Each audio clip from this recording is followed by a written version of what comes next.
Assalamualaikum warahmatullahi wabarakatuh. Halo semuanya, kembali lagi bersama saya Mudia Jurik.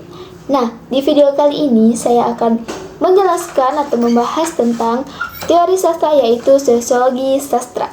Teori sosiologi sastra membahas hubungan antar sastra dan masyarakat. Beberapa teori melibatkan analisis terhadap pengaruh sastra terhadap budaya, norma sosial, dan struktur sosial. Teori ini juga mempertimbangkan bagaimana kondisi sosial dapat menciptakan karya sastra, serta bagaimana sastra dapat mempengaruhi pemikiran dan perilaku masyarakat. Jadi, sosiologi sastra adalah salah satu pendekatan dalam kajian sastra yang memahami dan menilai karya sastra dengan mempertimbangkan segi-segi sosial atau kemasyarakatan. Menurut Damono dalam Wiyakti tahun 2013, seperti namanya, sosiologi sastra adalah upaya untuk memahami karya sastra melalui perpaduan ilmu sastra dengan ilmu sosiologi. Dapat disimpulkan bahwa sosiologi sastra adalah pendekatan yang mengkaji, memahami, hingga menilai karya sastra dengan menggunakan kacamata studi sosiologi yang menelaah manusia, masyarakat, serta lembaga sosial yang menaunginya.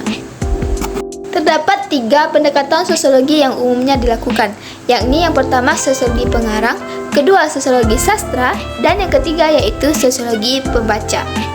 Berikut penjelasannya. Yang pertama, sosiologi pengarang.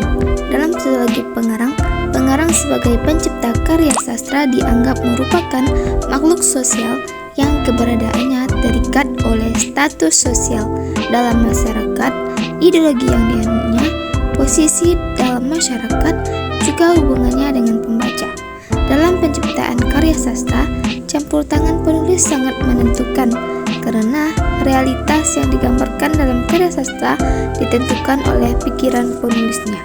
Yang kedua yaitu sosiologi karya sastra.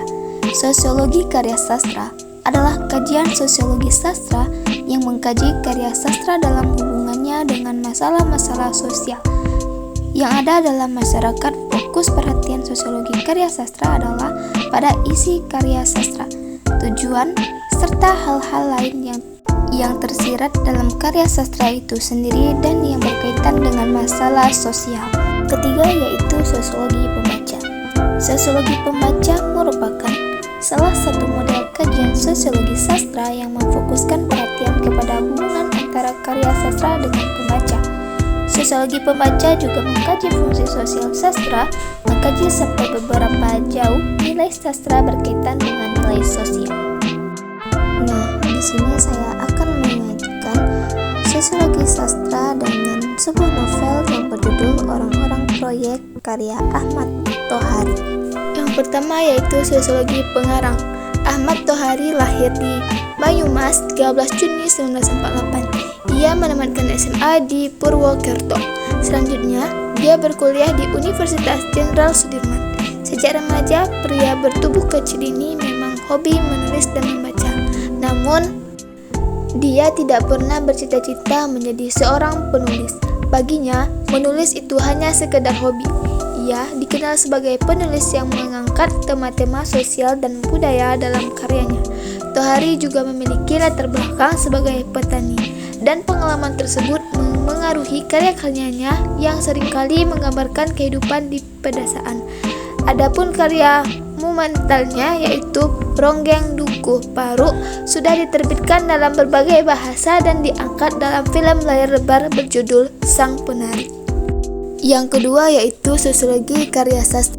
Novel Orang-orang Proyek menggambarkan realitas sosial melalui karya sastra dengan mengulas kehidupan dan interaksi antara berbagai lapisan masyarakat, terutama mereka yang terlibat dalam proyek. Melalui sudut pandang sosiologis, novel ini mungkin menyoroti dinamika kekuasaan, perbedaan kelas, dan konflik sosial yang mewarnai kehidupan karakter dalam konteks proyek tersebut. Yang ketiga yaitu sosiologi pembaca. Kajian sosiologi sastra dapat dilihat dari nilai sosiologi pembaca. Pendekatan sosiologi sastra berhubungan dengan nilai kehidupan kemasyarakatan. Pendekatan ini dilatar belakangi dengan keberadaan karya sastra yang tidak terlepas dari kejadian yang ada di dalam masyarakat.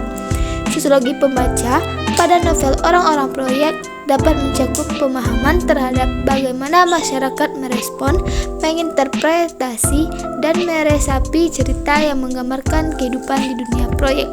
Faktor-faktor seperti latar belakang sosial, nilai-nilai budaya, dan pengalaman pribadi pembaca dapat memengaruhi cara mereka mengartikan dan merasakan cerita tersebut. Demikian penjelasan mengenai teori sosiologi sastra dari saya. Wassalamualaikum warahmatullahi wabarakatuh. See you in next video.